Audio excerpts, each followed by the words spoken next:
Baik, Assalamualaikum warahmatullahi wabarakatuh. Baik, selamat siang Bapak dan Ibu. Kita akan memasuki pertemuan kedua di mata kuliah pengendalian kualitas. Kita hari ini akan membahas tentang manajemen proses bisnis. Wah, ternyata kalau kita lihat dari istilah kata yang melekat dalam tema kali ini, ada tiga ya teman-teman. Ada manajemen, ada proses, ada bisnis. Wah, kita mulai ya Bapak Ibu.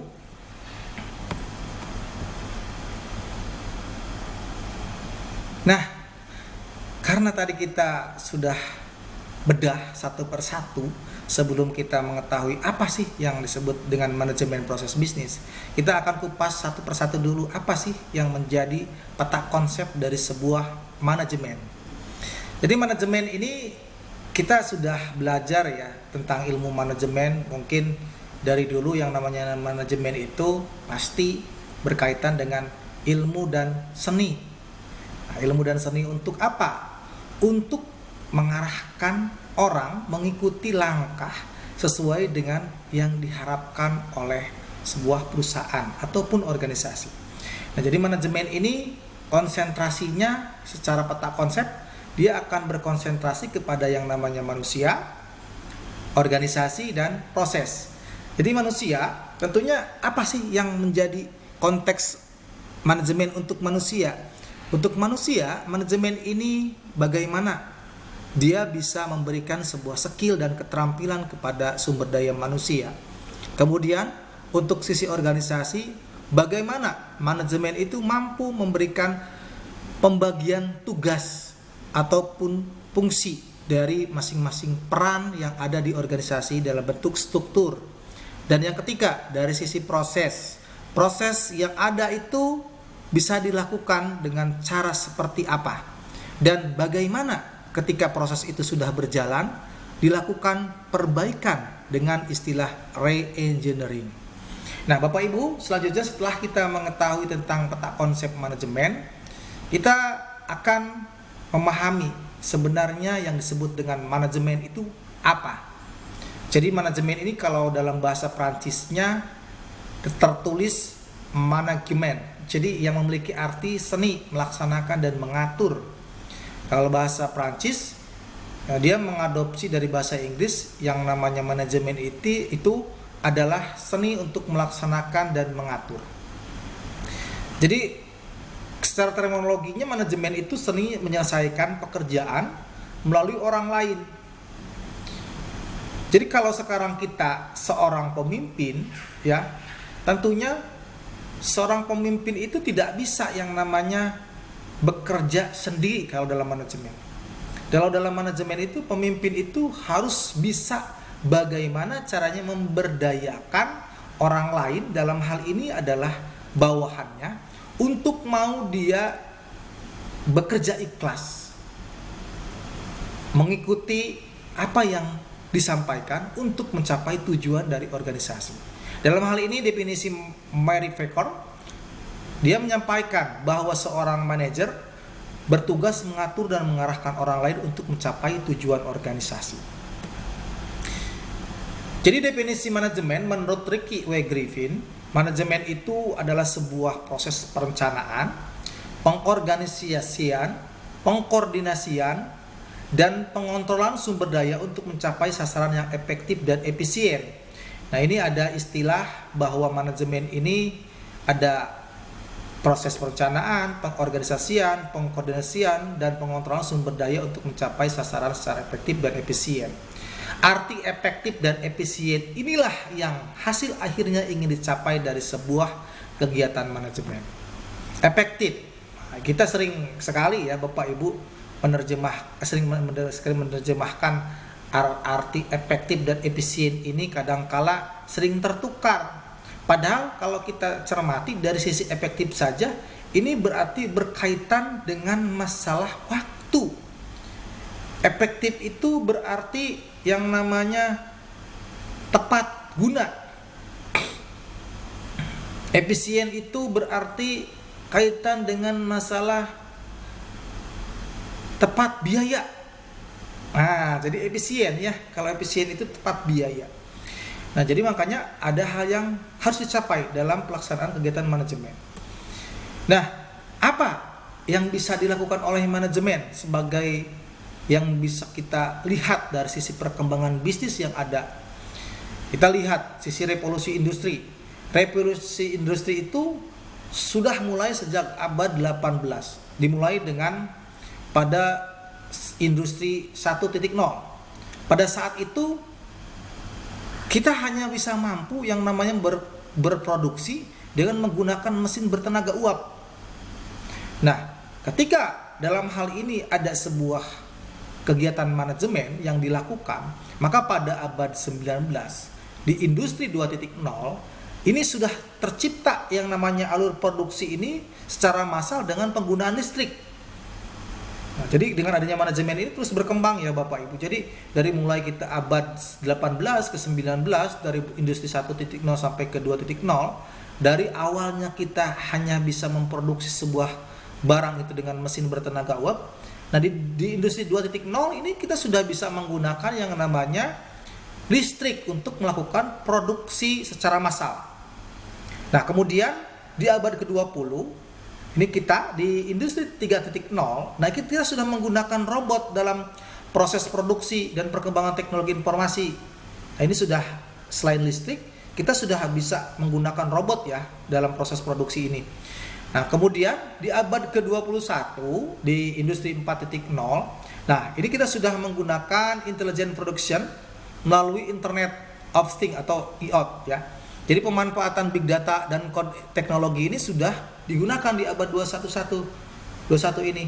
Nah, selain itu mungkin kita sekarang akan memasuki ya, mungkin sudah memasuki industri 5.0. Nah, ini 5.0 ini dengan ditandai adanya AI ya Bapak Ibu. Jadi AI ini sudah merupakan tanda-tanda dari sebuah teknologi yang bisa kita gunakan di industri 5.0.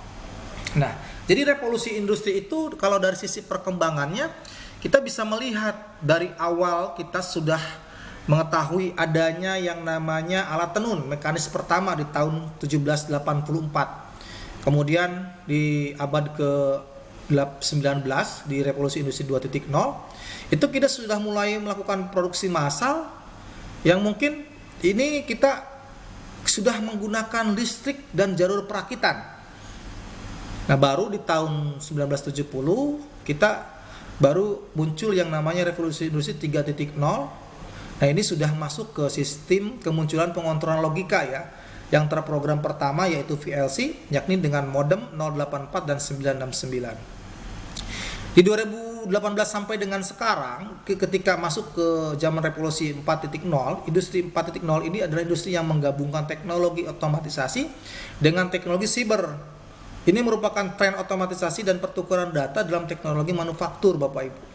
Nah, jadi kita sudah tahu ya bahwa manajemen ini bisa melakukan perubahan-perubahan termasuk dalam perubahan revolusi industri. Nah, jadi kita di sini setelah kita mengetahui apa yang menjadi pengertian manajemen dan bagaimana manajemen itu mampu melakukan perubahan terhadap sebuah revolusi industri, kita akan berbicara tentang sebuah bisnis proses. Nah, kita harus tahu ya, yang namanya bisnis proses itu merupakan sekumpulan kegiatan dalam bisnis untuk menghasilkan produk dan jasa. Nah, ini hal yang dikemukakan menurut Rommel and Branch dalam Siegel 2008. Dan selain itu juga mau mendefinisikan bahwa bisnis proses itu sebagai kumpulan aktivitas yang dilakukan dengan menerima masukan untuk menghasilkan output yang berkualitas sebagai pelanggan. Nah, kegiatan tersebut ini dilaksanakan oleh beberapa pihak yang saling berkaitan dalam menjalankan tugasnya. Jadi, yang namanya proses bisnis itu tidak dilakukan sendiri Bapak Ibu. Proses bisnis ini dilakukan oleh beberapa pihak yang saling berkaitan sesuai dengan spesialisasinya tentunya. Dan spesialisasi tersebut dalam melakukan tugasnya dia pasti berpedoman pada yang namanya standar perusahaan. Nah, hal yang penting harus kita ketahui secara akademisi bahwa beberapa karakteristik umum yang dianggap harus dimiliki oleh yang namanya sebuah proses bisnis. Jadi proses bisnis itu ada karakteristik umum yang harus dimiliki. Setidaknya ada istilah definitif. Nah, definitif ini sebuah proses bisnis yang harus dimiliki oleh proses bisnis berupa batasan, masukan serta keluaran yang jelas. Jadi yang namanya proses bisnis itu harus memiliki yang namanya batasan dan keluaran yang jelas. Jadi kalau bisnis itu harus jelas apa sih yang menjadi batasannya dan apa yang akan menjadi keluaran hasil akhirnya. Jadi jangan sampai tidak jelas ya Bapak Ibu. Kemudian adanya urutan. Nah, ini biasanya kalau urutan ini sebuah proses bisnis itu harus terdiri dari aktivitas yang beruntun sesuai dengan waktu dan ruang. Misalkan kita mau membuat sebuah produk sepatu. Nah, urutan ketika kita sepatu itu jadi sebagai produk akhir yang nantinya akan beredar di pasar, itu ada urutannya dari mulai pemilihan bahan, kemudian dari mulai selain pemilihan bahan, proses pembuatan dari bahan tersebut. Nah, itu sampai dengan nantinya dilakukan proses QA, kemudian QC sampai ke PQM yang sudah tadi kita bahas di awal pertemuan. Ini merupakan runtutan dari sebuah karakteristik umum yang harus dimiliki oleh sebuah proses bisnis. Yang kedua, proses bisnis itu harus memiliki yang namanya pelanggan. Jadi kalau kita membuat sebuah proses dalam hasil produk proses bisnis, ya itu harus ada penerimanya. Nah, penerimanya ini adalah pelanggan. Kemudian selain itu, proses bisnis juga harus bisa memberikan nilai tambah. Nah, nilai tambah seperti apa? Nilai tambah itu nilai tambah yang diberikan kepada penerima. Misalkan kalau kita punya produk yang biasa-biasa saja, tidak memiliki nilai tambah dibandingkan dengan produk yang lain, tentunya kita akan kalah saing Bapak Ibu. Makanya penting untuk sebuah produk ini dari sisi karakteristik umum memiliki sebuah nilai tambah. Selain fitur, selain fungsi utama, setidaknya ada fitur tambahan yang harus dimiliki oleh sebuah produk ataupun layanan. Kedua, keterkaitan ya. Jadi ada karakteristik umum keterkaitan. Jadi yang namanya suatu proses itu tidak berdiri sendiri, melainkan harus terkait dalam satu struktur organisasi. Makanya tadi ada istilah pembagian ya. Pembagian dalam konteks peta konsep manajemen itu ada konsep yang mengacu kepada struktur organisasi. Nah, di struktur organisasi ini adanya pembagian tugas yang satu sama lain berkaitan. Kemudian fungsi silang. Fungsi silang ini suatu proses umum, walaupun tidak harus, tetapi ini harus mencangkup beberapa fungsi. Nah, fungsinya itu di dalam sebuah proses bisnis ada beberapa, sehingga satu sama lain akan saling membutuhkan, saling menutupi kekurangan dan kelebihannya. Kemudian juga Bapak Ibu, kenapa sih harus memperhatikan sebuah proses bisnis? Nah, dalam hal ini Smith menyampaikan bahwa pembagian kerja dapat meningkatkan produktivitas. Nah, kenapa? Karena dengan kita memperhatikan suatu proses bisnis, kita ini akan bisa meningkatkan sebuah produktivitas. Nah, dengan cara apa? Dengan cara kita meningkatkan keterampilan dan kesekatan tiap-tiap pekerja. Dengan cara menghemat waktu yang terbuang dalam pergantian tugas. Dengan cara menciptakan mesin dan penemuan lain yang dapat menghemat tenaga. Nah, itu adalah cara-cara untuk meningkatkan produktivitas menurut Smith.